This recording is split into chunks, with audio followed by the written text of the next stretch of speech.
Seguimos con las prestaciones de la Seguridad Social y ahora vamos a ver la baja por incapacidad temporal. Como bien os pregunté en la tarea del día anterior, muchos me habéis contestado que en una baja por incapacidad, cuando la enfermedad se produce por una enfermedad común o el accidente no ha sido laboral, se utiliza para calcular la prestación, la base por cotización de contingencias comunes. Y cuando esta incapacidad temporal es consecuencia de un accidente laboral o de una enfermedad profesional, se utiliza la base de cotización por contingencias profesionales. Vamos a ver la importancia de diferenciar un accidente laboral de un accidente no laboral y una enfermedad común de una enfermedad profesional, porque la prestación que un trabajador recibe por ello es totalmente diferente. ¿Qué requisitos tiene que tener para poder recibir esta baja por incapacidad temporal? Bueno, pues lo primero es que tiene que estar afiliado a la Seguridad Social o en situación asimilada al alta. Una persona no puede recibir una baja si no está dado de alta. De ahí también la importancia de no trabajar en negro. En el caso de una enfermedad común, se exige haber cotizado 180 días en los 5 años anteriores a la baja, es decir, en los 5 años anteriores desde que se produce la enfermedad, pues por tener cotizado al menos 6 meses. En el caso de una enfermedad profesional o accidente laboral, no se exige periodo mínimo de cotización. Podemos empezar a trabajar hoy y si hoy tengo un accidente laboral, hoy empiezo a cobrar. Esta diferencia ya es importante a la hora de diferenciar un tipo de enfermedad u otra. ¿Cuánto dura? Pues la duración que tienen esta baja son 12 meses. 12 meses prorrogables, es decir, nos dan de baja y podemos estar ampliando la baja el tiempo que el médico cree oportuno, cada 15 días, cada mes, pero hasta un máximo de 12 meses. Una vez pasados los 12 meses, el trabajador podrá ser dado de alta o bien prorrogarlo por unos 6 meses más. Si el médico considera que en esos 6 meses más, pues se podrá mejorar la enfermedad. Una vez que pasa la prórroga de los 6 meses, el trabajador podrá ser dado de alta o darle una incapacidad permanente o bien prorrogarlo 24 meses, hasta los 24 meses. Por lo tanto, como máximo, podrá tener 2 años de paro. Aquí tenéis en la parte derecha el esquemita. Repito, una incapacidad temporal la podemos estar ampliando con el médico de cabecera hasta los 12 meses. Una vez que lleguemos a los 12 meses, el médico decidirá si nos da el alta o nos prorroga 6 meses más. Si nos lo prorroga es porque cree que en esos 6 meses vamos a curarnos y terminar esa enfermedad. Pasados estos 6 meses, el médico podrá o bien darnos el alta o bien prorrogárnoslo hasta los 24 meses, es decir, 6 meses más. O, por el contrario, darnos ya una incapacidad permanente, es decir, que no podamos volver a trabajar. Eso es con cualquier tipo de accidente, sea laboral o no laboral.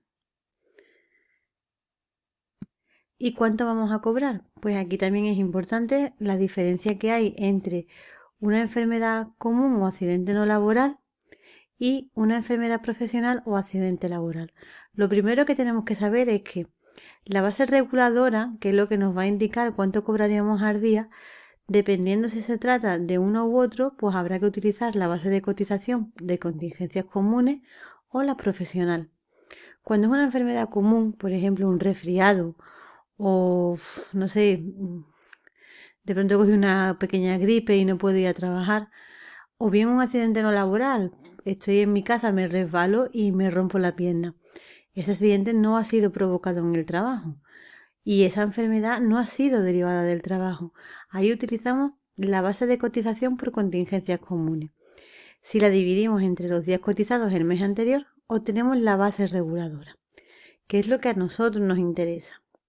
Por otra parte, tenemos la enfermedad profesional o accidente laboral. ¿Enfermedad profesional como cuál? Pues, por ejemplo, no sé, vosotros de utilizar mucho el cuchillo os entra tendinitis en la mano, es una enfermedad profesional. O a mí como profesora me hago daño en las cuerdas vocales de hablar mucho y es una enfermedad profesional. Un accidente laboral es aquel que ocurre dentro del trabajo. O itinere, que ya lo vimos en su día. Cuando el accidente es provocado de la vivienda al trabajo o del trabajo a la vivienda, se considera accidente laboral in itinere, porque tú tienes que coger el coche o el medio que sea para llegar a tu trabajo. Para calcular esto, se utiliza la base de cotización por contingencias profesionales y hacemos igual que en la prestación de riesgo durante el embarazo. Obviamos esta fórmula y lo calculamos como la base de cotización por contingencias profesionales dividido entre el día de cotizados el mes anterior. Y olvidamos la fórmula larga porque lo que hace es liarnos un poquito más. Pues ya tenemos calculadas las dos bases reguladoras, ya sea de un accidente de enfermedad común o no laboral o de una enfermedad profesional o no laboral. ¿Y voy a cobrar lo mismo siendo una u otra? Pues no. Y ahora vais a entender por qué en el estado de alarma en el que nos encontramos, el gobierno ha decidido que todos aquellos trabajadores que se queden desempleados se les va a considerar como una baja profesional. Cuando es una baja profesional, el trabajador cobra desde el siguiente día de la baja. Yo tengo el accidente hoy y mañana empiezo a cobrar. ¿Cuánto voy a cobrar? Voy a cobrar el 75% de la base reguladora. La base reguladora, recordar que es la base de cotización por contingencias profesionales dividido entre el día cotizado del mes anterior. Pues lo que me dé esta base reguladora lo multiplico por 0,75 y es lo que voy a cobrar hasta el final de la baja. Y esta baja me la pagaría o el Instituto Nacional de la Seguridad Social o la Mutua, dependiendo con quién esté inscrito la empresa. ¿Veis la importancia de esto? Cuando el gobierno dijo que a todos aquellos trabajadores que vayan a un ERTE se le va a considerar como una enfermedad o una baja profesional, estas personas están cobrando justo desde el siguiente día a la baja y no lo paga la empresa, lo paga la mutua correspondiente. Si por el contrario esta gripe se hubiera considerado como una enfermedad común o un accidente no laboral, lo que cobra es muy diferente. Por lo pronto, los 3 primeros días no se cobra subsidio. El trabajador no cobraría nada durante los 3 primeros días. Y la seguridad social la pagaría el empresario, eso sí. Después, del día 4 al día 15, el trabajador cobraría el 60% de la base reguladora. Recordar que en este tipo de enfermedad es la base de cotización por contingencias comunes dividido entre los días cotizados el mes anterior. A esto que nos da lo multiplicamos por 60 y lo dividimos entre 100 y tenemos cuánto cobraría al día. Y esta cantidad más los seguros sociales los paga el empresario. Por otra parte, a partir del día 16 y hasta el día 20, el trabajador seguiría cobrando lo mismo, el 60% de la base reguladora, solo que a partir del día 16 ya ETSO y los seguros sociales lo paga el Instituto Nacional de la Seguridad Social o la Mutua. A partir del día 21, no empezaría el trabajador a cobrar el 75% de la base reguladora y lo paga la Mutua. Fijaros la diferencia que hay de que tu enfermedad se considere común o no laboral a que se considere profesional o accidente laboral.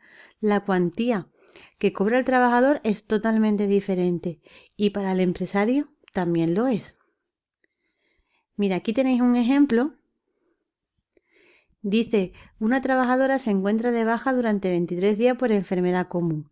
La base de cotización por contingencias comunes del mes anterior fue de 1.500. ¿Cuánto le corresponde cobrar por los días de baja? Os recomiendo que lo hagáis sin mirar el resultado y aparte calcularlo si fuera, con los mismos datos, pero teniendo en cuenta que es una enfermedad profesional. hacerlo por los dos caminos y vamos a ver la diferencia. Y hasta aquí la baja por la prestación por incapacidad temporal. En estos días os mandaré un ejercicio también a modo de ejemplo.